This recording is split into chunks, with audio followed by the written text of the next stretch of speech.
Peringati HUT RI ke-73, sebanyak 657 narapidana di Maluku dapat remisi.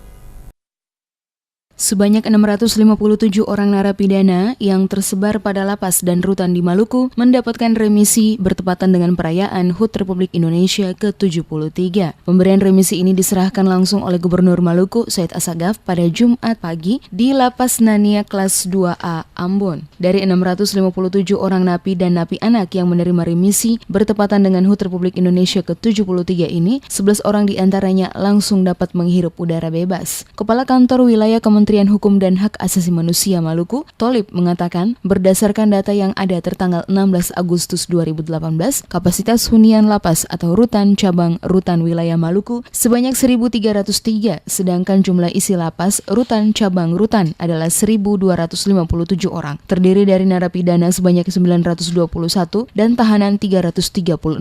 Dijelaskannya, berdasarkan usia anak sebanyak 12 orang, dewasa 1.245 yang terdiri dari laki-laki 1.178 dan perempuan 79 orang. Sementara yang diusulkan untuk mendapatkan remisi pada tahun 2018 sebanyak 684 orang, dengan jumlah remisi umum sebagian sebanyak 661 orang dan remisi umum seluruhnya atau langsung bebas sebanyak 23 orang. Dikatakannya, remisi yang diberikan tersebut adalah sesuai dengan Undang-Undang Nomor 12 Tahun 1995 tentang pemasyarakatan yang menyatakan bahwa setiap narapidana berhak diperlakukan secara manusiawi dan berhak memperoleh pengurangan masa menjalani pidana atau remisi. Usai menyerahkan langsung surat remisi kepada para napi, Gubernur bersama dengan rombongan berkesempatan melihat-lihat berbagai kerajinan hasil karya para napi binaan Lapas Nania, mulai dari minuman sirup pala, tas, dan bunga dari bahan bekas, serta kerajinan perabotan berupa meja dan kursi tamu.